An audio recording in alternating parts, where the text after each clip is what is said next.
Olá, boa noite para você. Seja bem-vindo ao Jornal da Record.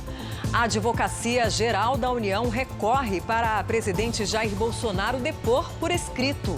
Fumaça de incêndios na Califórnia já pode ser vista da Europa. E os gols da noite pela Copa do Brasil, Campeonato Brasileiro e Libertadores. Agora, no Jornal da Record.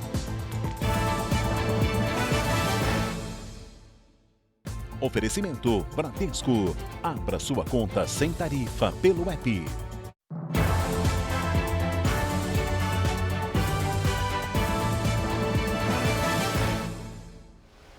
Olha, a gente começa com São Paulo porque a Prefeitura deve anunciar novas orientações sobre o retorno das aulas presenciais nesta quinta-feira. Assunto para ela, Giovana Rizardo. Boa noite, Giovana. Boa noite, Patrícia. Boa noite para todo mundo. Olha, o prefeito Bruno Covas vai falar com a imprensa inicialmente sobre o resultado do inquérito sorológico com adultos e também com crianças aqui da capital. Esse estudo, Patrícia, ele é dividido em várias etapas e mostra a proporção de pessoas que já foram infectadas pelo coronavírus. A estimativa é que 123 mil crianças e jovens também pegaram o vírus e se curaram. 7 em cada 10, então, jovens não tiveram sintomas da doença. A expectativa é que depois do anúncio dos novos testes, da conclusão desses novos testes, a Prefeitura também divulgue uma definição sobre a volta às aulas aqui na capital paulista, ainda para este ano. Esse é um tema, Patrícia, que divide ainda muito a opinião entre os profissionais da área, também os especialistas e os pais. Há quem prefira, há quem defenda a volta às aulas presenciais apenas para o ano que vem e há também quem alerte para os riscos do atraso da educação desses estudantes. Patrícia. É preciso ponderar muita coisa, né, Giovana? Obrigada pelas suas informações. Brasil e Paraguai assinaram um acordo para retomar parcialmente o comércio em cidades próximas à fronteira entre os dois países. Vamos a Brasília com Matheus Cavazini. Boa noite, Matheus. Como é que vai ser a ressoma... Vamos com o Matheus? É isso aí. Matheus, é com você. Boa noite, Patrícia. Esse acordo permite a criação de 6 centros de compras nas fronteiras do Brasil com o Paraguai, em cidades do Paraná e de Mato Grosso do Sul. A ideia é reativar a economia. O texto também prevê procedimentos para as compras, que vão ser determinados pelas autoridades sanitárias de cada país. As fronteiras dos dois países estão fechadas desde março por conta da pandemia. O turismo ainda continua proibido. O Paraguai tem menos de 30 mil casos confirmados de Covid-19 e 550 mortes. Patrícia. Obrigada, Matheus. E o Superior Tribunal de Justiça acolheu denúncia contra o desembargador Ciro Darlan, do Tribunal de Justiça do Rio. Então, vamos até lá com o Pedro Paulo Filho. Agora sim é com você, Pedro. Boa noite. Oi, Patrícia, boa noite para você, boa noite a todos. Olha, com essa decisão, Ciro Darlan permanece afastado da função de desembargador e ainda está proibido de entrar nas dependências do tribunal. O desembargador foi acusado de receber R$50 mil para conceder um habeas corpus em favor de um empresário. Essa denúncia foi feita pela Procuradoria-Geral da República com base em informações de uma delação premiada. A decisão de tornar Ciro Darlan réu por corrupção passiva foi tomada pela maioria da Corte Especial do STJ, que é formada pelos 15 ministros mais antigos da Corte. O desembargador carioca está proibido ainda de manter contato com outros réus citados até o julgamento do processo. A defesa de Ciro Darlan nega as acusações. Patrícia. Obrigada, Pedro. E logo depois de tomar posse como ministro da Saúde, o general Eduardo Pazuello falou sobre a vacina de Oxford. Ele garantiu que o Brasil começa a receber as doses em janeiro e que este prazo pode ser até antecipado. A partir de janeiro é a chegada das doses e sim começaria-se a vacinação. O cronograma assinado é desta forma, podendo ser antecipado caso haja antecipação de datas. A gente tem já uma linha de trabalho em cima de públicos-alvo. Quais são os públicos-alvo? Qual é a sequência? Isso faz parte de um plano que está sendo desenhado ainda. Em Salvador, a Fiocruz vai fazer uma pesquisa com 300 pacientes da Covid-19. Vamos saber qual é o objetivo desse projeto? Juliana Tourinho, boa noite para você. Boa noite, Patrícia. Boa noite a todos. A Fiocruz quer saber como o sistema de defesa do corpo reage ao coronavírus. Os resultados da pesquisa podem ajudar a descobrir qual a forma mais eficaz de vencer a doença e assim viabilizar uma vacina. Os baianos que tiveram Covid-19 e foram hospitalizados serão avaliados por pelo menos um ano. A segunda fase da pesquisa vai acontecer assim que eles receberem alta. Ao longo de 12 meses, serão feitas novas coletas para traçar o perfil dos anticorpos e identificar outros componentes do sistema imunológico dos voluntários. É com você, Patrícia. Obrigada, Juliana. E olha, o Ministério da Justiça fez um acordo com a Colômbia sobre bens apreendidos. Então vamos voltar a Brasília com Matheus Escavazini para saber como vai funcionar esse intercâmbio. Essa noite eu acertei, né, Matheus? Patrícia, esse acordo de cooperação técnica, ele prevê um cadastro dos objetos apreendidos do tráfico de drogas, corrupção e lavagem de dinheiro dos dois países. Segundo o Ministério, a medida vai possibilitar a redução do tempo para a alienação de bens comprados com o dinheiro do crime. Esse acordo tem duração de 2 anos, mas pode ser prorrogado. Desde outubro do ano passado, foram realizados 79 leilões e arrecadados mais de 100 milhões de reais com produtos do crime e apreensão de moeda estrangeira.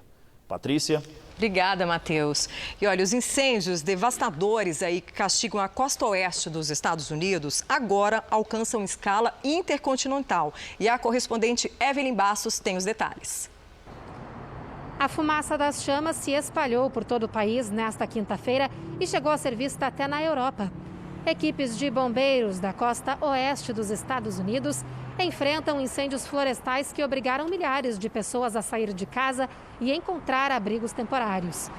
Desde agosto, o fogo consumiu cerca de 1.800.000 hectares de vegetação nos estados de Oregon, Califórnia e de Washington. Várias cidades pequenas foram devastadas, milhares de casas destruídas e ao menos 36 pessoas morreram.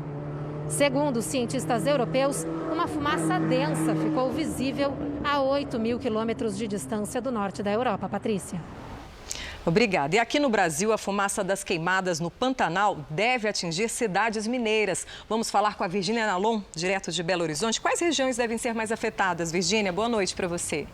Boa noite, Patrícia. As cidades do Triângulo Mineiro e do centro-sul do estado. A umidade do ar na região, que já está próxima dos 15%, deve cair ainda mais. E a chegada da fumaça em Belo Horizonte não está descartada. Segundo os meteorologistas, tudo depende da direção e da intensidade dos ventos nos próximos dias.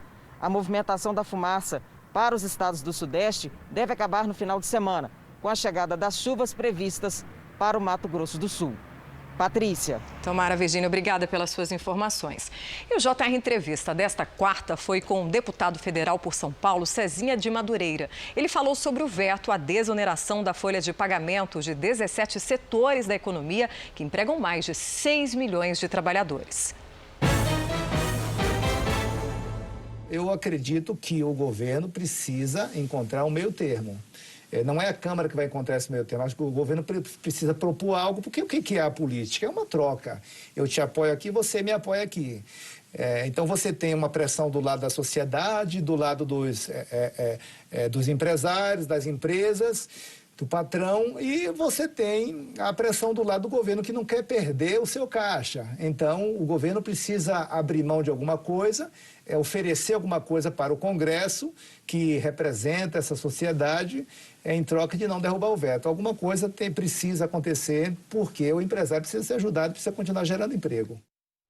A Advocacia Geral da União recorreu da decisão do STF, que obriga o presidente Jair Bolsonaro a prestar depoimento presencialmente na investigação sobre suposta interferência na Polícia Federal. Matheus Escavazini, o que diz a AGU? Patrícia, a Advocacia Geral da União quer que o presidente Jair Bolsonaro receba o mesmo tratamento que outros presidentes da República tiveram para poder prestar o depoimento por escrito. Essa determinação de depoimento presencial foi do ministro Celso de Mello. Outro pedido do recurso é para que o inquérito seja conduzido pelo ministro Marco Aurélio, já que o relator, Celso de Mello, está de licença médica. A investigação teve início em abril, após o ex-ministro da Justiça, Sérgio Moro, pedir demissão e acusar o presidente Bolsonaro de interferência na Polícia Federal. O presidente nega todas as acusações. Patrícia. Obrigada, Matheus. Bom descanso. E a Polícia Federal intimou o deputado federal Eduardo Bolsonaro e o vereador pelo Rio, Carlos Bolsonaro, a prestarem depoimento no inquérito que investiga a organização de atos que pediam fechamento do Congresso e do STF. Os dois não são investigados e devem depor como testemunhas. Olha, o novo primeiro-ministro do Japão assumiu o cargo nesta quinta-feira e a correspondente Silvia Kikuchi tem os detalhes. Boa tarde aí para você, Silvia. Boa noite, Patrícia. Yoshihide Suga teve seu primeiro dia de trabalho como novo primeiro-ministro. Aos 71 anos, Suga assumiu o governo no lugar de Shinzo Abe, que renunciou por motivos de saúde. Ele já se reuniu com o imperador Naruhito no Palácio Imperial e recebeu das mãos de Abe um certificado. Suga é filho de agricultores e cresceu na política por conta própria. Foi assessor de Abe durante muitos anos, coordenando a política entre os ministérios e as várias agências de Estado. O novo primeiro-ministro fica no poder até 2021, quando estão marcadas eleições gerais. Patrícia. Obrigada, Silvia, pelas informações. Agora o futebol, em jogo único pela 11ª rodada do Campeonato Brasileiro, o Corinthians venceu o Bahia em São Paulo. Veja os gols. O primeiro gol do Corinthians saiu dos pés de Otero após o desvio da zaga do Bahia. Rony bateu no canto e fez o segundo do Corinthians. Nino Paraíba chutou forte e diminuiu para o Bahia. No segundo tempo, Gil ampliou para os paulistas. Saldanha ainda diminuiu, mas não evitou a derrota do time baiano. Corinthians 3, Bahia 2. Na Copa Libertadores, o Palmeiras venceu o Bolívar por 2-1. Entre os gaúchos, o Grêmio perdeu para a Universidade Católica por 2-0. Já o Inter venceu em um jogo cheio de gols e também de emoção, viu? Veja como foi. O Inter recebeu o América de Cali da Colômbia e abriu o placar com Abel Hernandes. Gabriel Bosquilha fez o segundo. Os colombianos diminuíram com Vergara. O Inter fez 3-1 novamente com Hernandes. No segundo tempo, o América diminuiu com o Adrián Ramos e empatou com o Moreno. Mas nos instantes finais, Gabriel Bosquilha marcou o gol da vitória dos gaúchos. Inter 4, América de Cali 3. Pela Copa do Brasil, o Ceará foi até Santa Catarina e venceu o Brusque por 2-0. Nos outros dois jogos, empate entre Ponte Preta e América Mineiro e vitória do Fluminense. Veja os gols. O Fluminense enfrentou o Atlético Goianiense e o único gol do jogo foi contra. Egídio cobrou o escanteio para o time carioca e João Vitor cabeceou contra o próprio gol. Fluminense 1, Atlético Goianiense 0. A Ponte Preta recebeu o América de Minas e saiu na frente com Moisés de cabeça. O América empatou com Marcelo Toscano. No segundo tempo, a Ponte ficou novamente em vantagem com Matheus Peixoto. Mas Felipe Azevedo deixou tudo igual nos acréscimos. Ponte Preta 2, América Mineiro também 2. E essa edição do Jornal da Record termina aqui. Outras informações no Fala Brasil às 8h25 da manhã. Boa noite para você.